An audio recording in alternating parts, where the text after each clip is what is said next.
Eu só queria ocupar a cabeça. Depois que a Clarice morreu, ficou um buraco dentro da minha rotina que nem a poeira da estrada tapava. Era abrir o portão de manhã, escutar o rangido dele, o mesmo de sempre, e não ter mais o "vai com Deus" dela. Parece besteira, mas aquilo era a última coisa que eu ouvia antes da estrada me engolir por horas. A Clarice não morreu de tragédia. Quer dizer, foi rápido, mas não teve sangue nem nada fora do lugar. Um AVC enquanto dobrava os lençóis da cama. Ela caiu do lado direito, onde ficava a janela. Quando cheguei, ela já não mexia nada, só o olho, ainda quente, ainda com cheiro de lavanda no travesseiro. Depois do enterro, minha filha, a única que mora perto, me convenceu a fazer um perfil numa rede social. Posta as fotos que o senhor tira da estrada, pai. Mostra como é bonito o caminho. E era bonito mesmo. Às vezes eu parava para ver o sol cortar o cerrado no meio com aquele laranja sujo de poeira. Às vezes tinha nuvem pesada descendo no morro como se fosse pano de chão estendido. A estrada de terra entre o povoado de Pedra Miúda e a vila de Cangalho tem dessas vistas que ninguém acredita se não mostrar. Comecei postando foto de chão rachado, cerca torta, passarinho em cima do retrovisor. E o povo curtia. Um ou outro comentário dizendo lindo demais, ou parece pintura. Até me fazia bem. Mas teve uma vez, uma bendita vez, que comentaram assim: bonita a mulher sentada na carroceria. Aquilo me travou. Porque eu ando sozinho. Pensei que era brincadeira. Respondi no comentário: que mulher. Ninguém mais disse nada. Só curtiram e sumiram. Aí fui na galeria. Ampliei a foto. Era uma curva larga, fim de tarde. Eu tinha tirado pelo espelho retrovisor da caminhonete. E atrás, bem no canto na carroceria, tinha um vulto.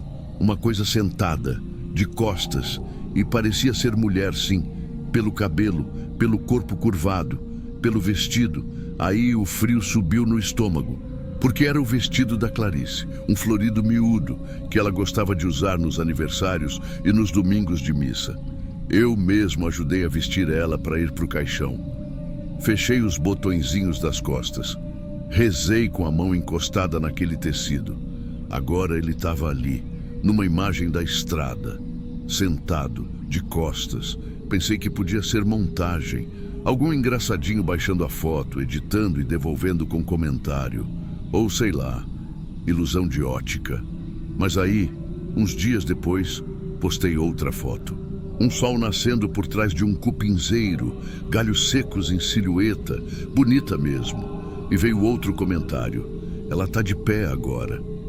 Gelei. Abri a imagem, dei zoom, e não era mais na carroceria. Era no chão do lado da caminhonete. Aquilo que parecia a mulher, estava ali, de costas ainda, cabeça um pouco baixa. Dessa vez até a minha filha viu. Ela me ligou tarde da noite. Eu já estava deitado, estava tremendo na voz. Disse assim: pai, apaga essas fotos, para de postar. Tá dando coisa ruim aqui em casa. Ela falou que sentiu como se tivesse alguém do lado dela olhando o celular.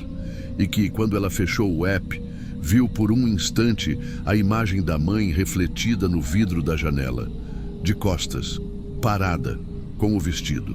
Só que isso não aparecia para mim. No meu celular a imagem vinha limpa, sem ninguém. Era só paisagem. Mas bastava alguém de fora abrir que ela estava lá. Testei isso. Mandei uma das fotos para um amigo de infância meu, o Josias. Ele me respondeu quase que na hora: a Clarice está viajando contigo agora? Eu fiquei sem ar. Respondi que não, que ela tinha falecido há meses. E ele me mandou um print da imagem dele. Tava lá, mais nítida do que nunca, na lateral da carroceria, meio virada, como se estivesse olhando o horizonte. Eu comecei a dormir mal. Tinha dia que acordava com a sensação de que alguém tinha me chamado pelo nome bem baixinho. Mas não era a voz dela, era seca, como se dissesse meu nome sem querer. E a caminhonete, olha, posso jurar que teve uma vez que ouvi batida. 3 toques na lata da carroceria quando parei para esvaziar o radiador num bebedouro de gado.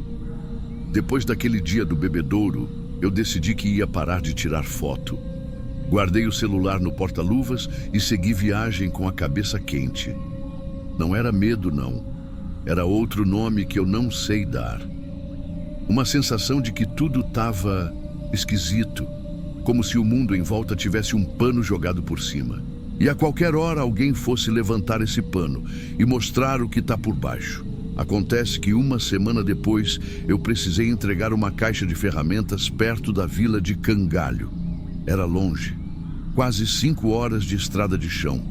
E no caminho, voltei a ver o vestido. Não era em foto, não era em tela, era no espelho lateral. Um fiapo, um pedaço só. Uma beirada do pano florido balançando como se tivesse vento, mas não tinha vento nenhum. O mato nem mexia. E aí eu fiz uma das maiores besteiras da minha vida. Pensei que estava ficando doido, que precisava provar para mim mesmo que era coisa da cabeça. Parei num posto antigo, numa vila fantasma que só tem 2 comércios funcionando. Entrei na mercearia, comprei uma água e perguntei baixinho se o rapaz podia revelar foto ali. Ele apontou uma portinha no fundo. Meu pai faz ainda. Revelação de filme e celular. Mas demora um pouco. Entreguei uma das fotos antigas. Aquela da curva larga com o céu laranja. Esperei 2 horas. 2 longas horas comendo bolacha seca e olhando o tempo fechado pela janela. Quando o homem voltou, ele estava estranho. Segurava a foto como se fosse papel molhado. Disse assim: "Não é coisa minha não, eu só imprimi, tá?" Peguei a foto e ali estava ela. Não mais de costas, não mais longe. Clarice. Ou o que um dia teve o rosto da Clarice. Porque aquilo não era bem o rosto dela. Os traços estavam todos lá, mas tortos. Como se alguém tivesse vestido a pele dela como se veste roupa. A boca estava levemente torta para cima. Não como sorriso, mas como um rasgo seco. Os olhos apagados, sem brilho, sem centro. E atrás dela, na foto, uma sombra. 2 passos atrás, maior que ela, muito maior. Guardei a foto, mas parece que guardar não serviu de nada. A partir dali, foi como se ela soubesse que eu vi. Como se aquela coisa que estava usando o vestido da minha esposa tivesse entendido que eu olhei, que eu notei. A caminhonete começou a falhar. O rádio ligava sozinho, só chiado. O ar-condicionado, que nunca funcionou direito, começou a gelar como se estivesse em alto mar. Teve uma noite que eu dormi dentro da boleia. Acordei com o som da lataria mexendo. Levantei devagar, peguei a lanterna, saí e vi marca de pé na poeira. Pé descalço, pequeno, fino, como o da Clarice. Só que as pegadas não vinham de lugar nenhum. Só começavam ali, do lado da porta, como se tivessem descido de cima. Eu comecei a descer pano preto por cima dos espelhos. Cobria os 2 retrovisores sempre que parava. Passei a andar só de dia. E mesmo assim, a filha de um cliente meu, lá de Lagoa Seca, me mostrou uma foto que ela tirou minha, de longe, sem eu saber.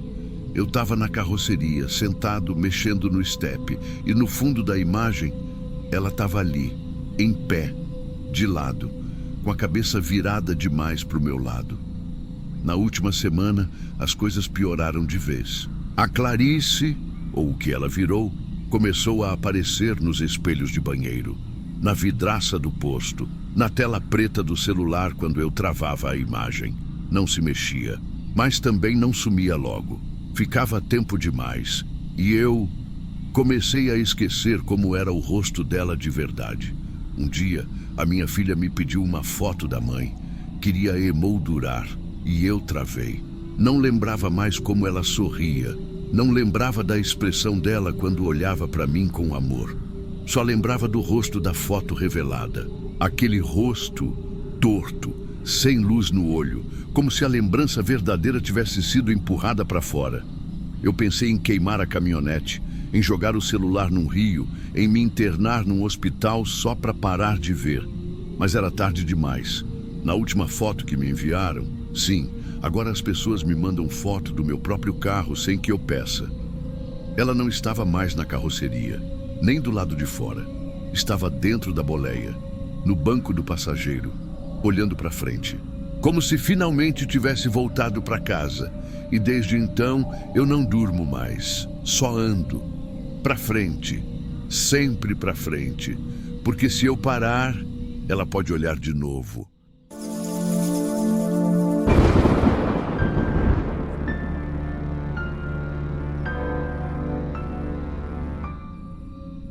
Meu nome é Robertinho e eu já comecei esse relato com o coração apertado, porque sinceramente, até hoje, eu não sei se o que aconteceu naquela noite foi real ou se alguma coisa ficou presa dentro da minha cabeça, do tipo que distorce até a memória da gente.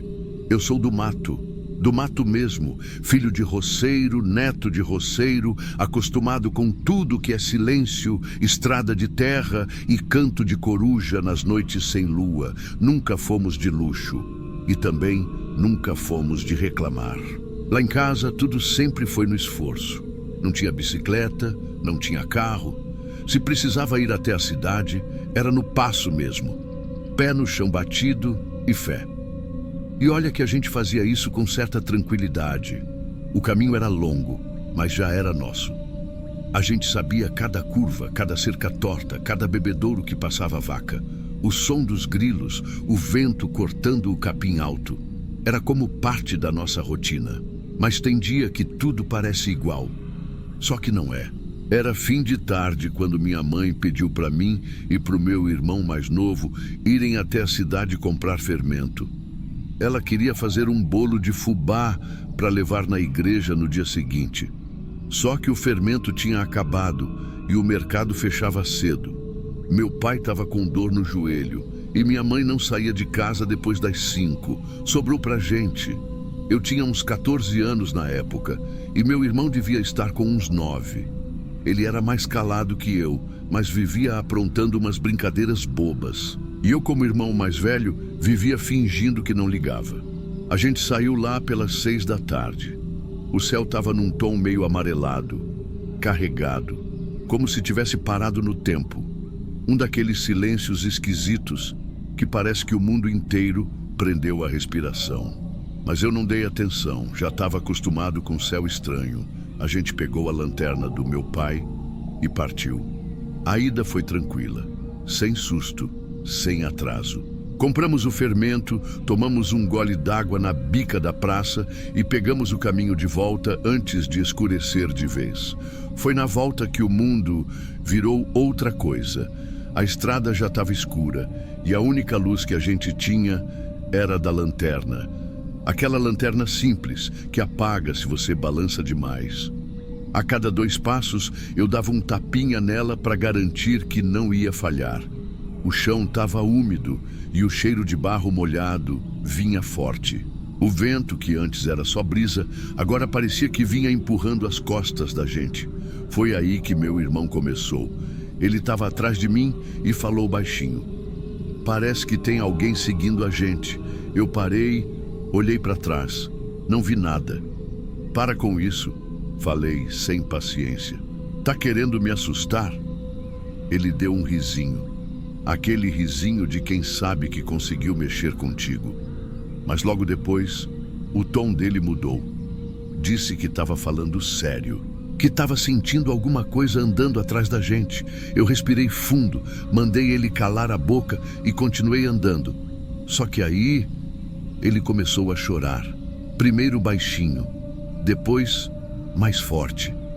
Um choro que não parecia de birra, nem de criança mimada. Era um choro travado, como se tivesse alguma coisa agarrada na garganta dele. Mesmo assim, eu continuei. Confesso que o medo já tinha batido em mim também, mas eu fingia coragem. Fingia para ele, fingia para mim. Ele foi ficando para trás. Eu lembro do som do choro dele diminuindo até sumir.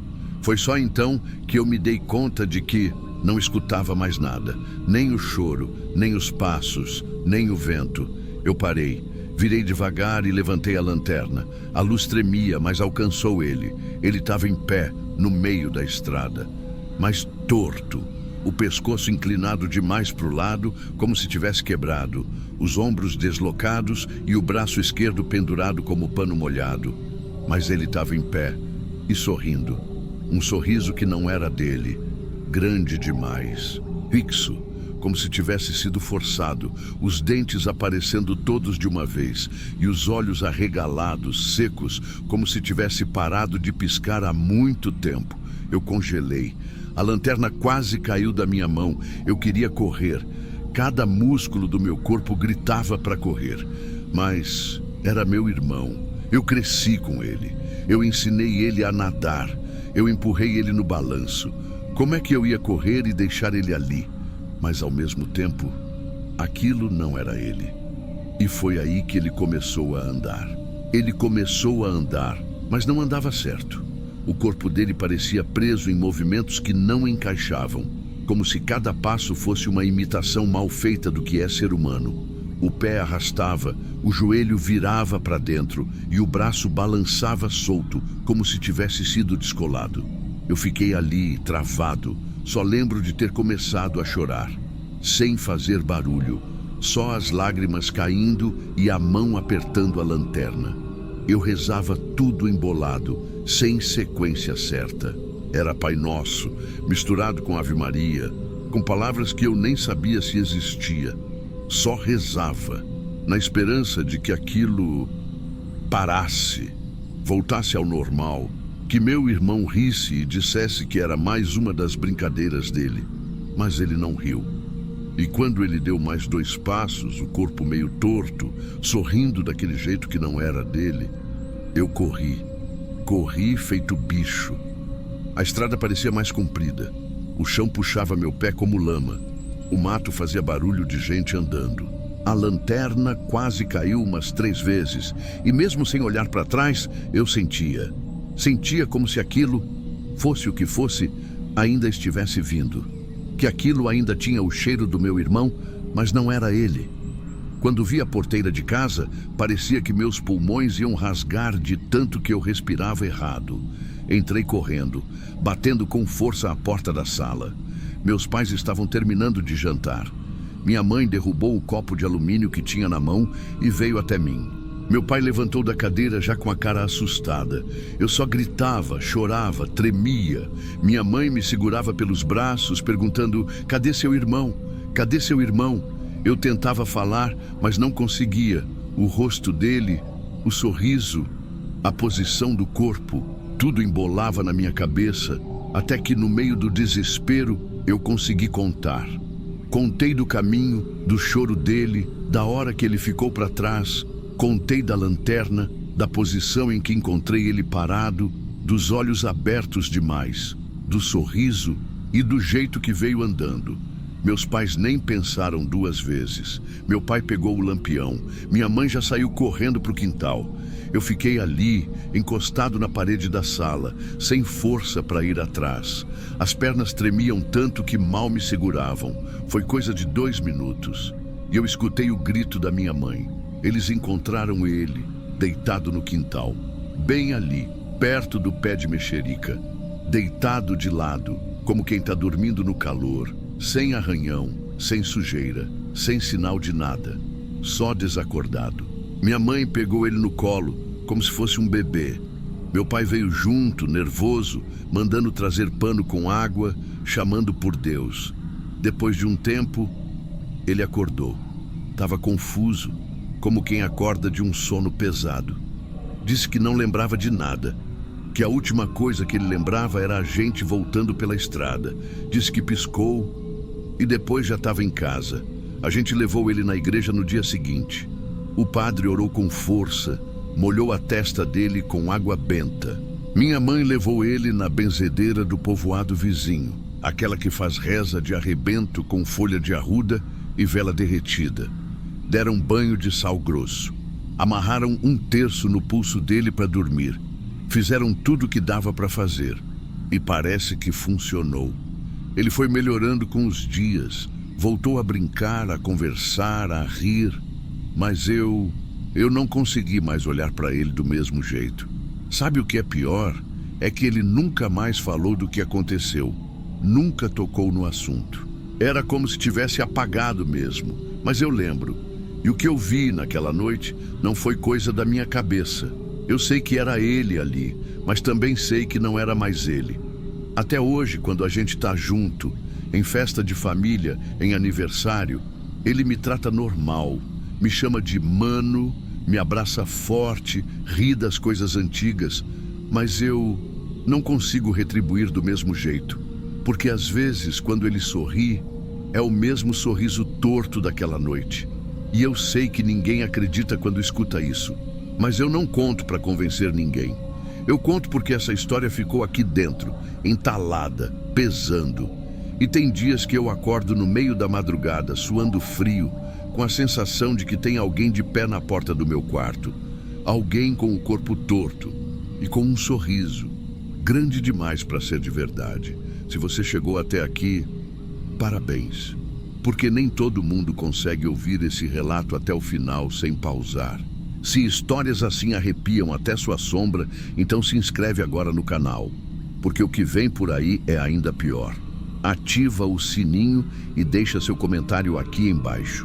Você teria coragem de olhar nos olhos do seu irmão depois daquela noite? A gente se vê no próximo relato, se você aguentar.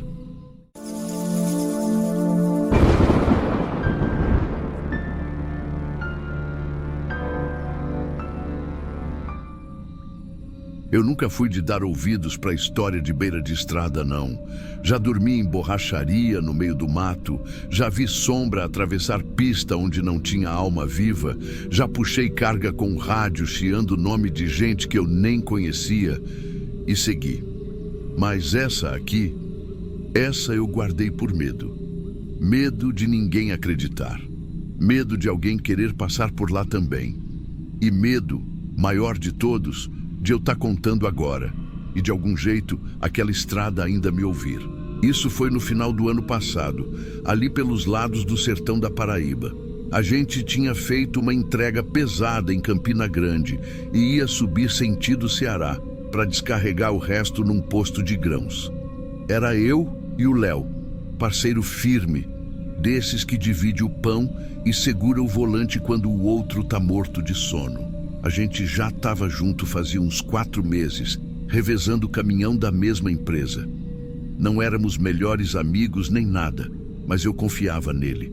Era um bom cara, mais novo que eu, meio supersticioso demais pro meu gosto. Só que naquela viagem, parece que o papel virou. Quem devia ter desconfiado era eu.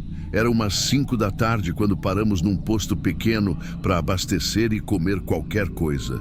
Tava sol ainda, mas o calor ali parecia vir do chão, da terra rachada. Enquanto o frentista cuidava do tanque, Léo veio falar de um atalho. Disse que conhecia um trecho rural que cortava mais de 40 minutos de viagem, desviando de uma subida braba. Era uma estrada antiga, de terra batida, que passava entre umas fazendas isoladas. O povo dali chamava de Estrada do S, por causa das curvas. Na hora, eu estranhei. Tem certeza que dá para passar ali com o bruto cheio desse jeito? E ele, já passei. O segredo é ir devagar, só tem que entrar sozinho. A forma como ele disse isso me deu um arrepio esquisito. Entrar sozinho. Mas éramos 2, num caminhão, juntos. Ele percebeu minha cara torta e riu, meio sem graça. Disse que era modo de dizer que o povo do lugar contava umas histórias bobas, tipo lenda de beira de estrada. Eles falam que quem entra em 2 nunca sai em 2, que um desaparece, coisa de gente que não tem o que fazer. Mas ele insistiu que era só papo furado, que já tinha ido por lá e estava vivo, e que se fosse verdade, não tinha nem estrada mais. Eu acabei concordando. Não porque acreditei, mas porque naquele momento eu queria chegar logo. E talvez eu tenha escolhido ignorar o pressentimento, porque ele estava lá, forte, pesado. Mas a gente aprende a silenciar esse tipo de coisa depois de anos rodando. E foi assim que a gente entrou. A estrada começava depois de um trecho de cerca viva seca, com uma porteirinha velha caída de lado, sem placa, sem nada. O chão era de barro avermelhado, duro de tão seco, e a vegetação ia se fechando em volta, como se a estrada não fosse feita para ser vista de fora. Léo pegou o volante. Eu fui para trás, no colchão da cabine, tentar cochilar um pouco. No começo, até tentei ficar acordado, mas o balanço do caminhão, o calor abafado e o cansaço dos últimos 2 dias me venceram. Fechei os olhos com a voz dele ainda falando sozinho, reclamando do GPS que parou de pegar. Foi a última vez que eu ouvi a voz dele em pessoa. Quando acordei, o caminhão estava parado, silêncio total. Só dava para ouvir o tique-tique do motor esfriando. Eu levantei num pulo, meio desorientado, achando que tinha acontecido alguma coisa. A cabine estava vazia, porta aberta, cinto no banco do motorista solto, chave ainda na ignição. Chamei. Léo. Silêncio. Abri a porta, desci. O calor parecia ter triplicado, o ar era seco, quase sem cheiro. Mas o que me incomodou mais foi o jeito do silêncio. Não era só a ausência de som. Era como se o barulho não tivesse permissão para estar ali. Andei um pouco para o lado, depois para o outro. Gritei. Fui até a frente do caminhão. Capô fechado, nada fora do lugar. Pensei, vai ver ele desceu para mijar, sei lá. Mas andei um trecho bom em volta, nada, nem pegada. E isso me paralisou, porque o chão era seco, sim. Mas ainda assim dava para ver a marca do meu tênis. E só a minha. Nem sinal de que ele tinha descido. Nem rastro, nem sombra. Eu comecei a me sentir doente. Não de febre, mas de vazio. Como se alguma coisa tivesse sido arrancada do cenário.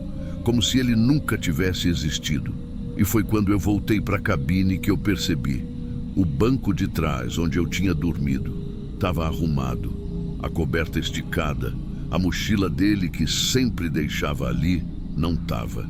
Foi aí que eu sentei no banco, respirei fundo e liguei o caminhão. E ele ligou normal. Sem falha, sem barulho estranho, como se nada tivesse acontecido. E foi assim que eu segui sozinho até o final daquela estrada. E quando saí no asfalto de novo, parecia que o mundo voltou a existir. Poste, barulho, vento, sinal de celular. Mas Léo não estava mais comigo, nem no caminhão, nem no mundo. Quando eu saí daquela estrada e voltei para o asfalto, minha cabeça já estava bagunçada. Mas eu ainda tentava manter a lógica funcionando. Ele deve ter descido em algum ponto, se perdeu no mato, foi pedir ajuda. Deve estar na beira da estrada, esperando sinal, alguma coisa. Talvez eu tenha passado por ele sem ver. Só que lá dentro, lá no fundo, eu sabia. Dirigi direto até o posto mais próximo. Quase 1 hora de estrada reta. Parei, desci correndo, fui falar com o frentista, com o homem da lanchonete, com os caminhoneiros encostados. Vocês viram um cara mais novo? Camisa azul, boné branco. Desceu aqui antes de mim. E o olhar deles, aquele olhar que você nunca esquece, de quem te escuta com pena. Você desceu sozinho, amigo. Fui até o espelho retrovisor do caminhão. Meu coração disparou. A coberta que eu tinha visto esticada no banco de trás agora não estava mais ali. Sumiu. O espaço onde ele dormia estava vazio. Sem marca de travesseiro, sem amassado, sem nada. Voltei lá dentro, chequei todos os compartimentos. A mochila dele, que vivia entre o banco e a parede da cabine, com lanterna, carteira, até a Bíblia que a mãe dele tinha dado, não existia mais. Mas o mais estranho ainda estava por vir. Quando liguei meu celular, que voltou a pegar sinal ali no posto, a primeira coisa que fiz foi tentar ligar para ele. Número inexistente, nem bloqueado, nem fora de área. Inexistente. Corri no WhatsApp. A conversa que eu tinha com ele sumiu. Todas as mensagens, áudios, fotos de viagem, tudo que tinha sido trocado entre a gente nos últimos 4 meses, apagado. Comecei a achar que estava tendo um surto. Pedi para um dos frentistas usar o celular dele. Abri o aplicativo da transportadora, onde tinha o nome da equipe, as viagens, os parceiros. E lá estava. Motorista, eu. Ajudante. Vazio. Mas o que me derrubou de vez foi quando liguei direto para a transportadora. Falei com a coordenadora de carga, a Andréia, que sempre chamava ele pelo apelido. Ô, dona Andréia, o Léo não voltou comigo. Ele sumiu no trecho rural. Pausa. Léo? O Léo, que veio comigo desde Campina, a senhora não lembra? Tá com a gente há meses. Mais silêncio. A voz dela, agora baixa, estranhando. Você tá bem? Você fez a viagem inteira sozinho, meu filho. Desliguei. E fiquei ali parado com o telefone na mão, como se o mundo tivesse descolado do eixo. Naquela noite eu não dormi. Não consegui. Fiquei dentro do caminhão parado no pátio do posto, olhando para o banco vazio. Por volta das 2 da manhã, o rádio da boleia ligou sozinho, volume baixo, ruído fraco, e então começou a tocar um áudio. Era uma gravação de voz que a gente tinha feito sem querer. Uns dias antes, quando deixamos o celular gravando dentro da cabine, enquanto tentávamos contar quantos pneus tinham que trocar naquela viagem. E no meio da gravação, dava para ouvir a risada dele. A risada do Léo, clara, alta, inconfundível. Ele estava falando alguma bobagem, rindo do meu sotaque, dizendo: essa estrada aí só aceita quem vem sozinho, viu? Tô te avisando. Na hora, eu travei. Porque ele nunca disse aquilo comigo presente. Nunca naquela gravação. Aquilo não estava ali antes. O rádio desligou sozinho e desde então eu nunca mais vi ou ouvi nada dele. Nem nas redes, nem em estrada, nem em sonho. Às vezes eu me pego pensando: e se essa estrada, essa maldita estrada, não apaga só o corpo de quem ela leva? E se ela apaga o nome, o rastro, a lembrança? E se, daqui a pouco, eu também esquecer que ele existiu? E se isso aqui, esse relato, for a última prova de que ele esteve comigo? Eu não passei mais por lá e não passo, mas volta e meia, quando a madrugada aperta, quando o rádio chia do nada, eu escuto de novo aquela risada, sozinha, no fundo da estrada, onde só um de nós saiu.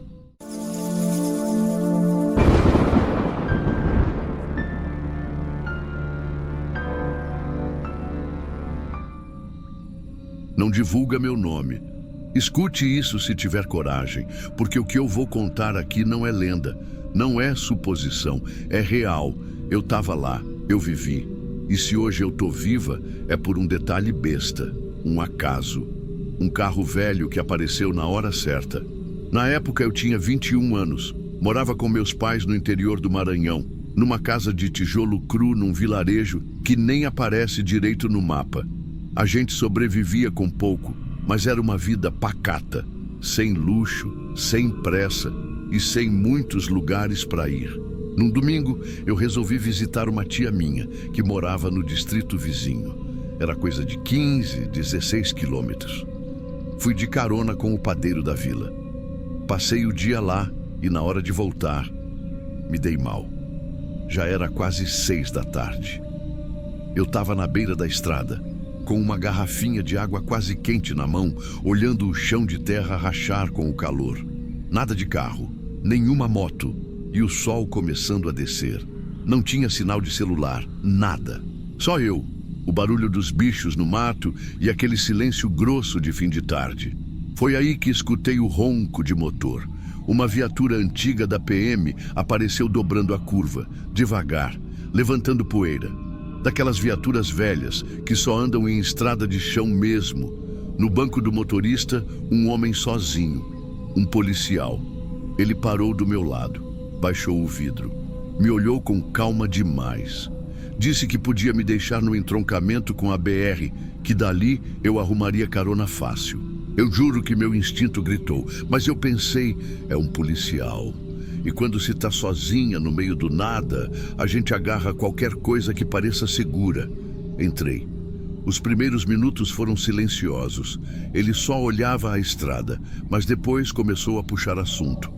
Me perguntou meu nome, de onde eu era. Até aí tudo bem. Mas aí ele começou a falar que conhecia todo mundo da região, que naquela estrada ninguém subia naquela viatura sem querer, que tudo que acontecia ali dentro ficava ali dentro. O jeito que ele falava não era conversa, era um aviso. Sabe quando alguém fala sorrindo, mas o olho não sorri?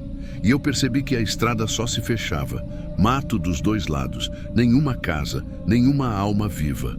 Ele começou a comentar do meu corpo, do meu cabelo. Disse que eu parecia com uma menina que ele conheceu anos atrás. Colocou a mão no meu braço, como quem quer sentir o arrepio da pele. E aí ele soltou uma frase que ainda me faz tremer. Mulher bonita como você devia entender o que acontece se gritar no meio do mato. Eu congelei. O suor escorria na minha nuca. Mas não era o calor. Era medo. Medo puro, grosso, que faz a garganta travar e a mente correr tentando inventar um plano. Ele reduziu a velocidade, encostou no acostamento de terra, tirou o cinto, me olhou. Eu não sei descrever aquele olhar. Era vazio, seco, como se já tivesse feito aquilo outras vezes. Mas naquele exato momento, um carro velho apareceu no retrovisor. Era um carro comum, barulhento, lento. Mas foi como se Deus tivesse mandado um aviso para ele. O policial travou o maxilar, cuspiu no chão pela janela, resmungou e me olhou de novo. Disse: "Você teve sorte. Desce." Eu desci sem pensar. As pernas tremiam. A porta bateu.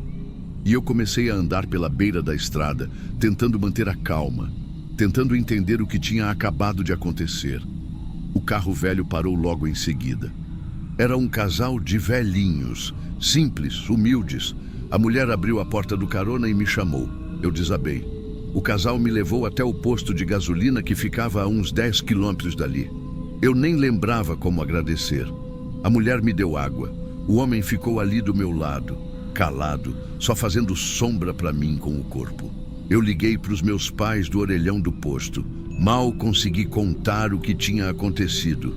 Só falei que estava bem e pedi para alguém me buscar. No caminho de volta, fui olhando o céu. Já era noite e eu só pensava, se aquele carro não tivesse passado. Nos dias seguintes, eu só contei isso para minha mãe. Ela mandou eu esquecer. Disse que a gente é pobre demais para cutucar polícia, que eu devia agradecer por estar viva e seguir a vida. E foi o que eu tentei fazer. Passei anos sem nem pensar no assunto. Casei, me mudei de cidade, arrumei um emprego, tentei enterrar aquela tarde como a gente enterra um bicho doente, sem fazer alarde. Mas não adiantou. Porque quase 10 anos depois, eu estava no meu celular de noite, lendo as manchetes de um portal local, e apareceu uma notícia que me fez gelar. Policial aposentado é encontrado morto em casa isolada com pertences de mulheres em porão de concreto. Meu corpo travou. O nome dele não era divulgado, mas a matéria dizia que ele tinha morado por anos num sítio afastado, ali mesmo na região, que os vizinhos achavam ele estranho, que ele vivia sozinho e nunca recebia ninguém. Um sobrinho foi fazer uma visita depois de dias sem contato e encontrou o corpo caído na cozinha. A parte que mais me marcou foi o que encontraram embaixo da casa. Um alçapão escondido no chão de um antigo galinheiro. Lá dentro, dezenas de peças de roupas femininas, algumas íntimas, outras de adolescentes. Calçados, prendedores de cabelo, bijuterias e fotos. Muitas fotos. A maioria em preto e branco, reveladas em casa. Outras tiradas claramente sem que a pessoa soubesse. Em paradas de ônibus, à beira de estrada, em feiras do interior. E no meio da matéria, uma imagem. Um varal de blusas penduradas, encontrado dentro do porão. E entre elas, uma blusa branca com listras azul clarinho, com o ombro rendado. Eu juro por tudo que eu tenho que era igualzinha à que eu estava usando no dia em que entrei naquela viatura. Só que tem um detalhe. Eu ainda tenho a minha. Tá guardada até hoje numa caixa de roupas antigas na casa da minha mãe. Um dia ela ia jogar fora e eu pedi para guardar. Não sei por quê.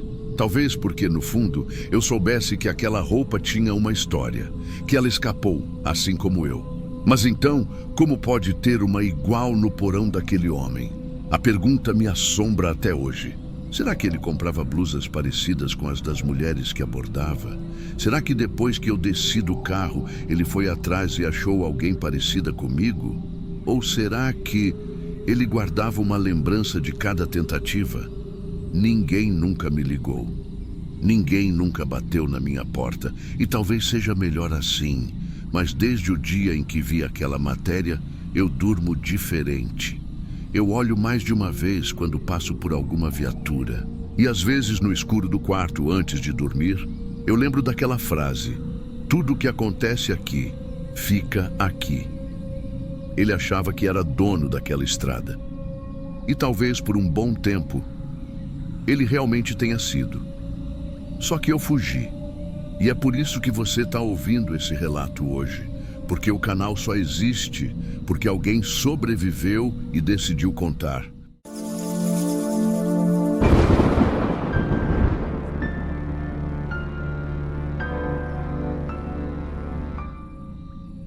Eu já ouvi muita gente falar que certas coisas só acontecem com quem provoca, ou com quem mexe com o que não deve. E talvez seja por isso que eu nunca contei isso aqui para ninguém, nem para minha família, nem para os meus amigos mais próximos. Quem vai acreditar, né? Mas hoje eu acordei diferente. Hoje eu decidi que tá na hora. Só Deus sabe o que passa no meu coração agora. Porque o que eu vou contar foi, sem dúvida nenhuma, o pior dia da minha vida. O tipo de coisa que te faz repensar tudo, inclusive quem você é. Meu nome é Carlos e eu sou casado com a Mariana há 9 anos. A gente sempre sonhou em ter um cantinho nosso, mais afastado, longe da correria da cidade. Um lugar de paz, de natureza, de silêncio. E depois de muito trabalhar e economizar, a gente conseguiu comprar uma fazenda num distritozinho de Goiás, ali para os lados de Morrinhos. Era um lugar simples, mas com um pedaço de terra grande, mata ao redor, uma casa antiga que precisava de reforma e muita promessa. A gente estava empolgado demais, cheio de planos, sabe? Horta, bicho, pomar. E aí, naquele fim de semana, a gente decidiu ir até lá pela primeira vez. Só nós dois. O dia estava bonito, céu limpo, estrada tranquila.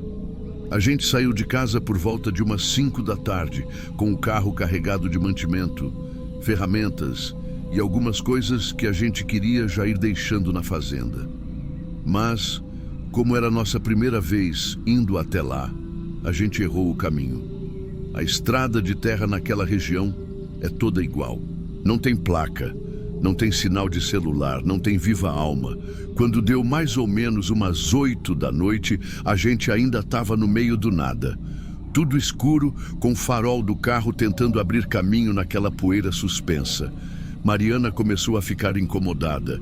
Disse que estava com dor de barriga. Falei para ela tentar aguentar até a gente chegar, mas ela falou que não dava. Parei o carro no acostamento da estradinha de terra, se é que dá para chamar aquilo de acostamento, e falei: vai ali naquela moita ali, ó, que eu fico de olho.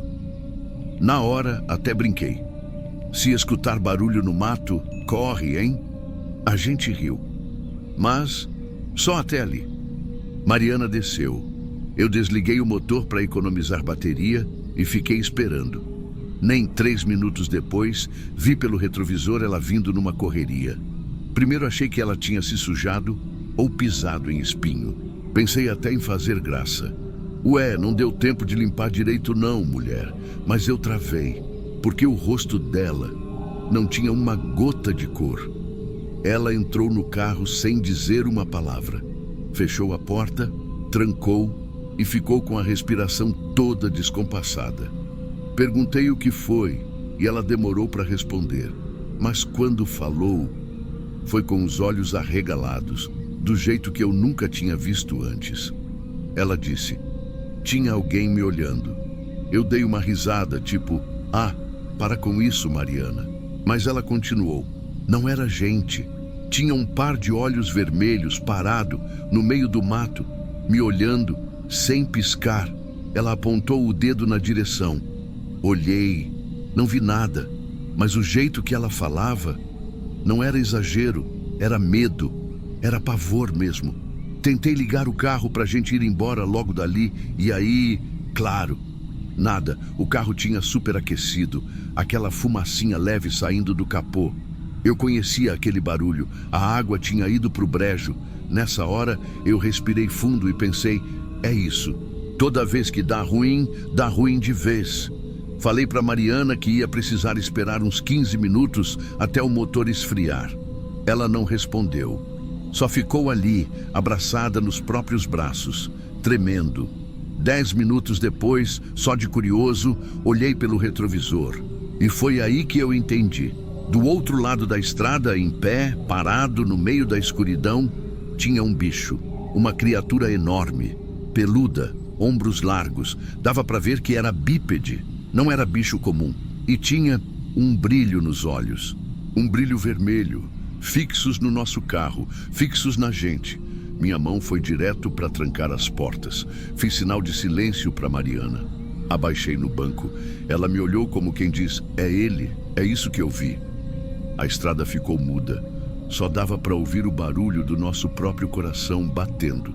Ali, abaixados dentro do carro, no meio do nada, com um troço daquele parado do lado de fora. Depois de uns segundos que pareceram horas, eu me atrevi a olhar de novo. E o bicho estava na frente do carro. O bicho estava ali, bem na frente do carro, parado, olhando para a gente. A única luz era a do farol, que mal iluminava direito, mas dava para ver. O corpo dele era coberto de um pelo grosso, escuro, quase preto. As pernas tortas, como se fossem de bicho mesmo, mas os braços eram longos, muito longos. E o peito subia e descia, como se ele estivesse respirando pesado, rosnando. Mariana viu aquilo e soltou um grito que me gelou até os ossos. Foi um grito que parecia ter vindo de dentro da alma dela. Na hora, a criatura deu um pulo para trás, como se tivesse se assustado. Mas aquilo só durou um segundo, porque logo em seguida, ela voltou. E voltou com ódio. O bicho se curvou para frente e começou a rosnar alto, de um jeito que parecia de filme. Só que a gente estava ali, não tinha como desligar, não tinha como pausar, não tinha como correr. De repente, ele deu a volta no carro e começou a empurrar, com uma força absurda. O carro balançava, rangia, os pneus afundavam na terra. A lataria estalava, parecia que ele queria virar o carro ou arrebentar alguma porta. Eu e Mariana estávamos abaixados, chorando sem saber o que fazer. Não tinha arma. Não tinha sinal, não tinha ninguém. A gente só rezava e foi aí que eu escutei um som seco no fundo da estrada. Poc, poc, mais uma vez. Poc, era tiro. Tiro de espingarda, daquelas antigas que fazem barulho de estouro mesmo. Eu levantei um pouco tentando entender de onde vinha e aí eu vi. Lá longe, montado num cavalo, vindo com a espingarda no ombro, vinha um senhor. O bicho ouviu também, parou o que estava fazendo, olhou na direção do barulho.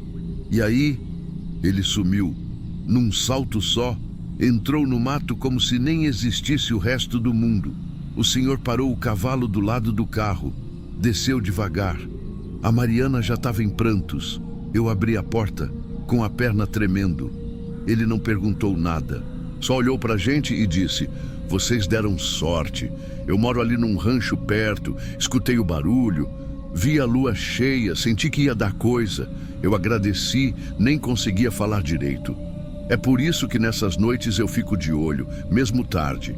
Ele olhou para a estrada escura e falou, não quis atirar direto não, se acertar, a coisa vira outra, o melhor é espantar, eu não entendi. Fiquei parado, ouvindo.